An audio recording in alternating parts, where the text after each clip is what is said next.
కేంద్ర ప్రభుత్వం అందరూ ఊహిస్తున్నట్టుగానే ఈరోజు గ్యాస్ ధరను భారీగా పెంచింది. ముఖ్యంగా మొదటి దశలో కమర్షియల్ గ్యాస్ ధరను 933 రూపాయలు. బహుశా భారతదేశ చరిత్రలో ఒకేసారి ఇంత పెద్ద ఎత్తున ఛార్జీ పెంచడం అనేది ఇదే మొదటిసారి.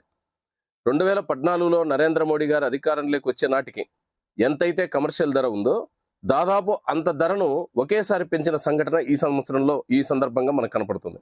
ఇప్పుడు ఈ కమర్షియల్ గ్యాస్ ఒకటే కాదు, రాబోయే రోజుల్లో త్వరలో పెట్రోల్, డీజిల్, అదనంగా వంట గ్యాస్ ధరలు కూడా పెరుగుతున్నట్టుగా ఈరోజు మీడియా సంస్థలన్నీ కూడా రాశాయి. ముఖ్యంగా గ్యాస్ మీద 50 రూపాయల నుంచి 100 రూపాయల దాకా పెరగవచ్చని, అదేవిధంగా పెట్రోల్, డీజిల్ సుమారు 20 రూపాయల లోపుగా పెరిగే అవకాశం ఉందని చెప్పేసి అన్ని పత్రికలు ఈరోజు వార్తలు ఇచ్చాయి. అంటే దీని అర్థం రాబోయే 2-3 రోజుల్లో మరిన్ని భారాల్ని భారతదేశ ప్రజల మీద కేంద్ర ప్రభుత్వం మోపబోతుంది. ఈ భారాల వల్ల ఈరోజు పెరిగిన కమర్షియల్ గ్యాస్ ధరల వల్ల చిన్న చిన్న హోటల్స్ నిర్వాహకులు, అదేవిధంగా రెస్టారెంట్లు, చిన్న రోడ్డు పక్కన చిన్న వృత్తులు, వ్యాపారాలు చేసుకునేటువంటి వారందరూ కూడా తీవ్రమైన నష్టానికి గురవుతారు.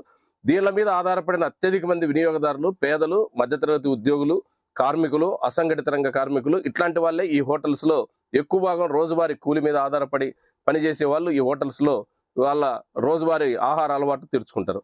దానికి తోడుగా కాలేజీలు, యూనివర్సిటీలు, వివిధ విద్యా సంస్థల్లో చదువుతున్నటువంటి పిల్లలు పీజీ సెంటర్స్ లో ఉండి అక్కడ హాస్టల్స్ లో ఈ భోజనాలకు సంబంధించిన రెసిడెన్షియల్ అక్కడ ఉంటారు.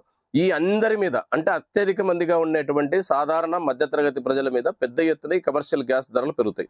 కమర్షియల్ గ్యాస్ కేవలం వాడేవారు మాత్రమే కాదు, కమర్షియల్ గ్యాస్ వాడడం వల్ల ఏవైతే ఉత్పత్తి అవుతాయో వాటన్నిటి ధరలు పెరుగుతాయి.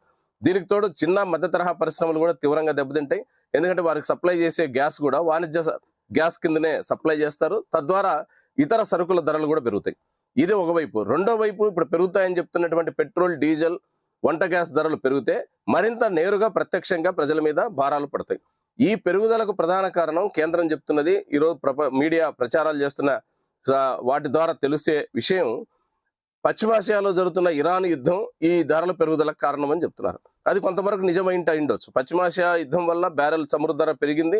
తద్వారా దిగుమతి చేసుకుంటున్నటువంటి ఆయిల్ ఉత్పత్తుల రేట్లు పెరిగినాయి. ఆ భారం ఖచ్చితంగా ఆ మేరకు ఆయిల్ కంపెనీల మీద పడుతుంది.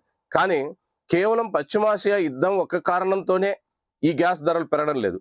ప్రభుత్వం గత సరళీకరణ విధానాలు అనుసరించే దశ నుంచి ప్రారంభించినటువంటి ప్రభుత్వ విధానాల్లో వచ్చిన మార్పు కూడా దీనికి తోడైంది. ముఖ్యంగా నరేంద్ర మోడీ గారు అధికారంలోకి వచ్చే 2014 నాడు ఆయన చెప్పింది, కేంద్ర ప్రభుత్వం ఏదైతే బడ్జెట్లో ధరల నియంత్రణ కమిషన్ కోసం కొంత నిధిని కేటాయించేది ఉందో ఆ నిధిని యూపీఏ మొదటి 2 ప్రభుత్వాలు సక్రమంగా కేటాయించలేదు. ఎన్డీఏ ప్రభుత్వ అధికారంలోకి వచ్చిన తర్వాత భారీ ఎత్తున ఆ ధరల నియంత్రణ కమిషన్ కి నిధులు కేటాయిస్తాం అని ఆ రోజు ఎన్నికల ప్రచారంలో చెప్పారు.